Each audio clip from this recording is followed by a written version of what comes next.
Hi, welcome back. This is samayalvirundu.com. இன்னைக்கு நம்ம recipe நான் கொண்டக்கடலை கறி வைக்க போறேன்.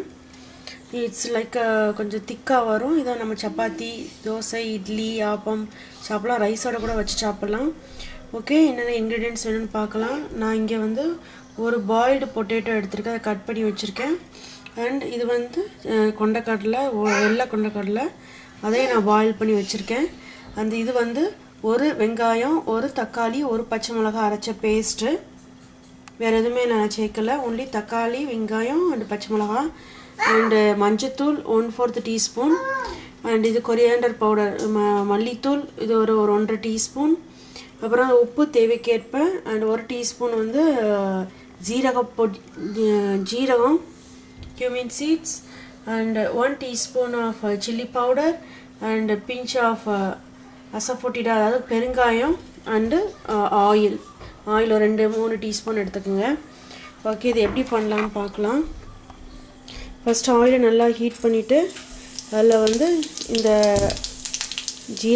ஜீரகத்தை போடுங்க. கியூமின் சீட்ஸை போட்டுட்டு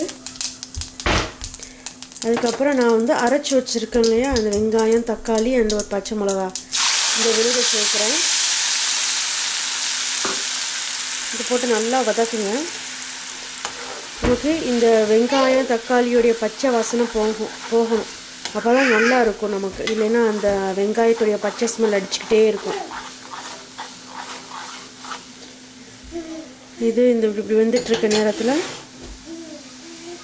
நான் அதை மசாலாவெல்லாம் ஆட் பண்ணிடுறேன். லைக் மல்லித்தூள், ஏன்னா அதோடைய பச்சை வாசனையும் சேர்ந்து போயிடும் இல்லையா, அதனால். அப்புறம் மஞ்சத்தூள். இதில் நான் பெருங்காயம் யூஸ் பண்ணுறேன்.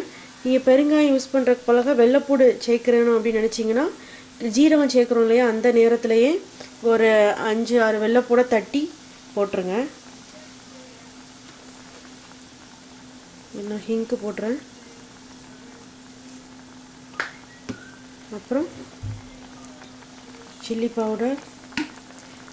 இந்த வெள்ளைப்பூடு ஹிங்க்கு நம்ம சேர்க்குறதுக்கு காரணம் சில பேருக்கு உருளைக்கிழங்கும் கேஸ்ட்ரிக் ப்ராப்ளத்தை தரும், சிக் பீஸும் அதாவது கொண்டக்கடலையும் கேஸ்ட்ரிக் ப்ராப்ளத்தை கொடுக்கும், அதனால நம்ம சேர்த்துருக்கோம். இது நல்லா கலக்கி விட்டுக்கோங்க. முதல்ல இதோடைய பச்சை வாசனை போகட்டும். அதுக்கப்புறம் நாம் இந்த கொண்டக்கடலையையும் அப்புறம் வேக வச்சு கட் பண்ணி வச்சுருக்க உருளைக்கிழங்கையும் இதில் ஆட் பண்ணலாம்.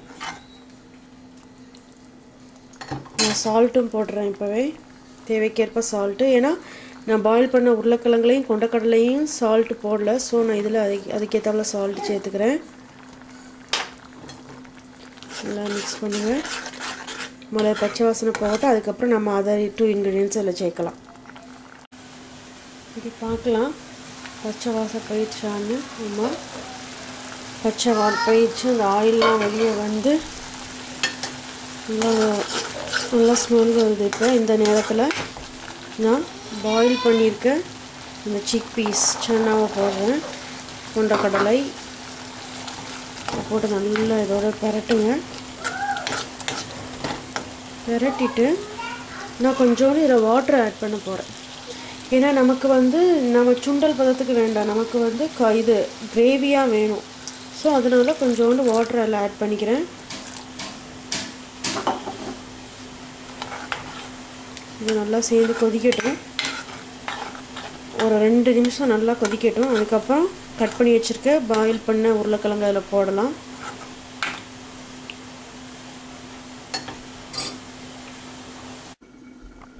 செக் பண்ணலாம். நல்லா கொதிக்க ஆரம்பிச்சிருச்சு. இந்த நேரத்தில் நான் கட் பண்ணி வச்சுருக்க இந்த உருளைக்கிழங்கு அதில் போடுறேன்.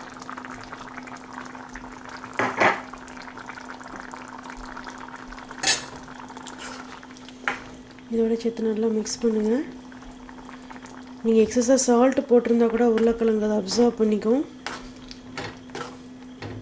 இன்னும் குழந்தைங்களுக்கு கொடுக்கும்போது உருளைக்கிழங்கோட இந்த சிக் பீஸையும் நல்லா மசிச்சு ரைஸோடு நல்லா விரவி கொடுக்கலாம். இது இன்னும் ஒரு 2 மினிட்ஸ் இன்னும் கொஞ்சம் கொதிக்கட்டும். அதுக்கப்புறம் ஆஃப் பண்ணிடலாம்.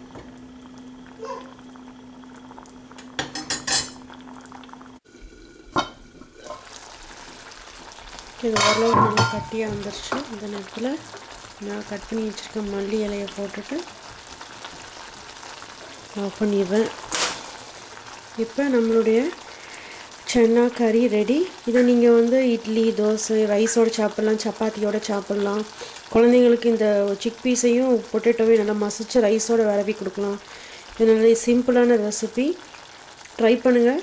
உங்களுடைய கமெண்ட்ஸை samayalvirundhu.comல போஸ்ட் பண்ணுங்கள் and சப்ஸ்கிரைப் பண்ணுங்கள். Okay, we'll meet in next video. Thank you.